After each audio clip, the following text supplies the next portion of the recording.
Welcome to another Friday night. That can only mean one thing. It is On Fire Family Happy Hour. Cheers. Cheers.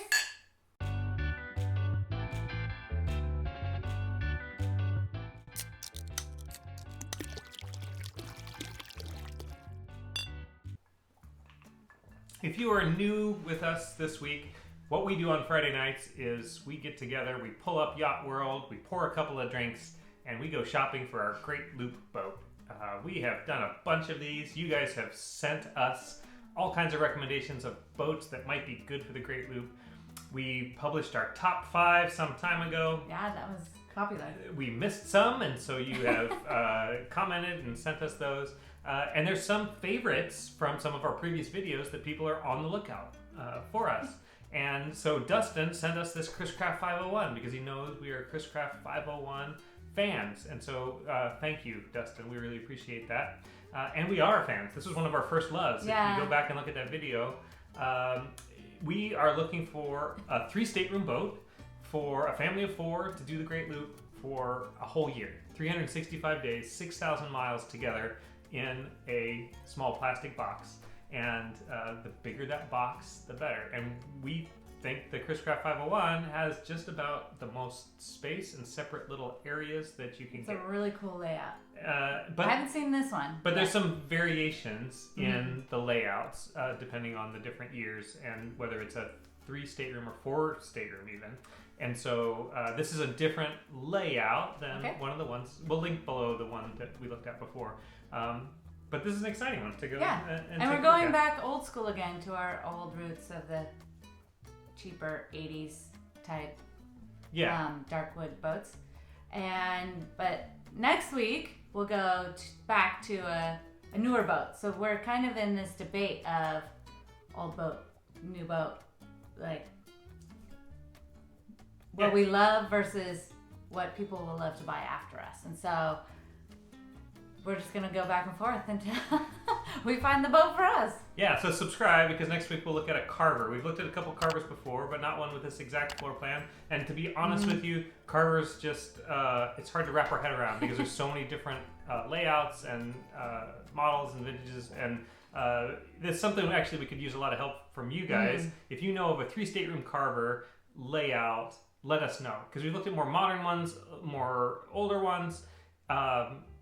We're just looking for 3 staterooms and enough space for a family of 4. So if you know of a particular model that we ought to look at, let us know. Anyway, let's dive into this ChrisCraft 501 Constellation. This is a 1988. It's in Grand Rivers, Kentucky, which would be a great place for us to start our loop. It's a little... We'd have to backtrack a little bit south, but that would be perfect for learning a new boat. Yeah. And it's listed right at our budget at $149. And it is definitely 501. It looks beautiful. Yeah. It's just a stately looking. Yeah. Oh, I like that couch up front, especially since there's not a sun deck. There's a cockpit, but yeah, good place to hang out. Pilot house. That's cool. So a nice kind of lounging area in the pilot house. I think no table on these. You could build one. That's what you say every time. He can. Yeah. Kind of steep stairs up to the flybridge, but that's fine. Looks like adequate. We gotta keep it cheap. There's the master, control center for the boat there. That's legit. Yeah. Reasonably modern electronics on this guy, even. Not the ancient CRT based radars that we've been seeing kind of frequently. Okay, so this is where the layout differs from the 501s that we've looked at. Okay. So this is galley down rather than galley up. From the pilot house? So from the pilot house, we're going down another level, and we're in this galley area. So dinette off to the port, and then to the starboard, we've got we like red, but maybe galley. Not decor. And I don't know what we have here. This might be a tiny... Trash compactor? Trash compactor or dishwasher, and then whatever... it looks like it's got both. One of each. And then, I'm not down... I'm not negative on a galley down. No, it's kind of... To me, this is a weird layout. Compared to the one we really fell in love with was the galley up. That's all. Kind of bar area. All on the same level as the salon and the pilot house. So it's one huge area up. But yeah, I'm not negative on this either. So this is looking back up to the pilot house, and then aft here. I don't know where we're going with these videos. Yeah. And then all of a sudden we're in a head, which takes us back to last week's pet peeve video, where we just jump all around and with no regard for where you are in the boat. And again, here we are in a well, the mirror makes it look giant. Stateroom, yeah.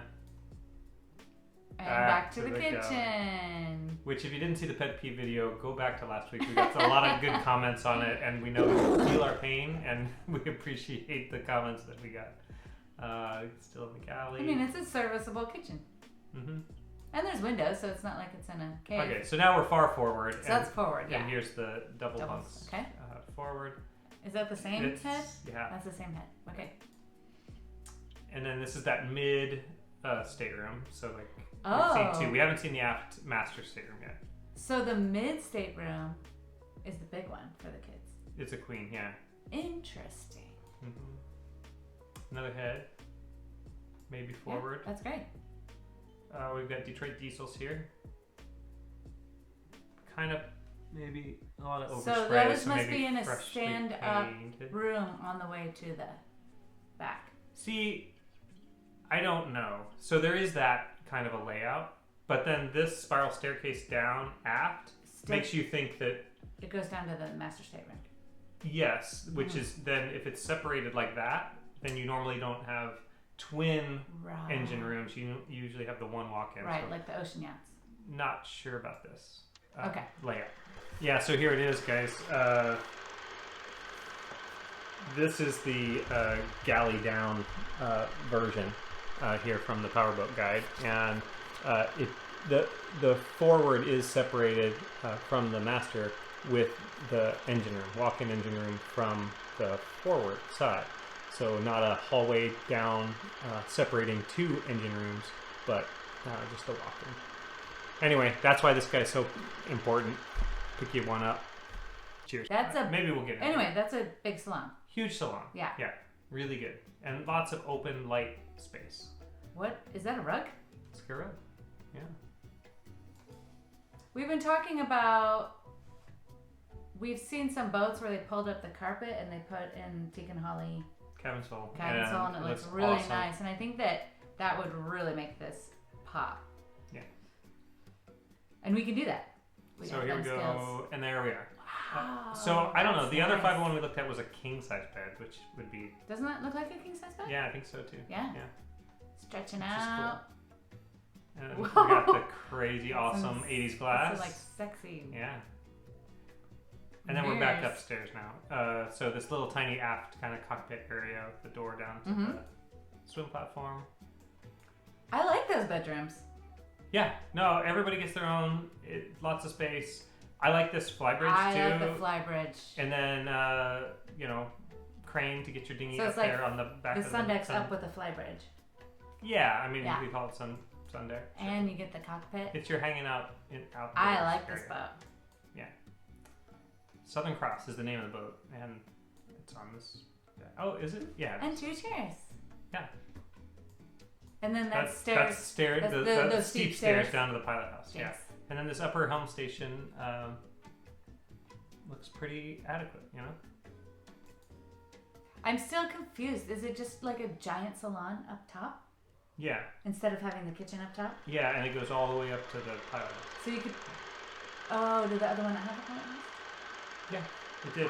It was behind the kitchen. Okay. So this is the kind of situation where we go to the Powerboat Guide, which a lot of you have commented on. So definitely pick one of these up. For this one, this book goes back to 1985, so it ought to be in here. I don't know that it is or not. I should have reviewed that before breaking it out live on video. But Powerboat Guide, whatever edition that you need to get to look at the layouts of the boats that you're interested in, I'll put a link below to Amazon for the current edition. But grab one of these because it totally helps you figure out these pet peeve Yacht World ads where you can't really sort out what's going on. I feel like they didn't show the master head at all. Yeah, I was just going to say that. Laundry didn't. Yeah, a lot of things just kind of jumped around. But each individual one I thought looked totally serviceable for us. Yeah, and it's a good boat at a good price and a good layout and a good geography. So another top 5. Yeah, we're racking them up. I mean, we're to be able almost to in the modify 40s, our top 5. So yeah, 40 videos out. So we might have to do a top 5 that's actually on sale right now. Yeah, well, that's the thing. The boat market is really hot, and so these boats. Somebody commented last week that every time we review a boat, it goes sale pending. So. We're so popular. Well, which is kind of concerning because, like, if we really want this boat, we probably shouldn't have put it out on YouTube and then one of you guys buys it and we'll see on the loop. But anyway, we're having fun doing these. You guys are commenting and we really appreciate that. If you know of another boat that we should look at, please let us know. We continue to do this as long as we're having fun and you're enjoying watching them. So thank you. We'll see you next week for another On Fire Family Happy Hour. All right, cheers.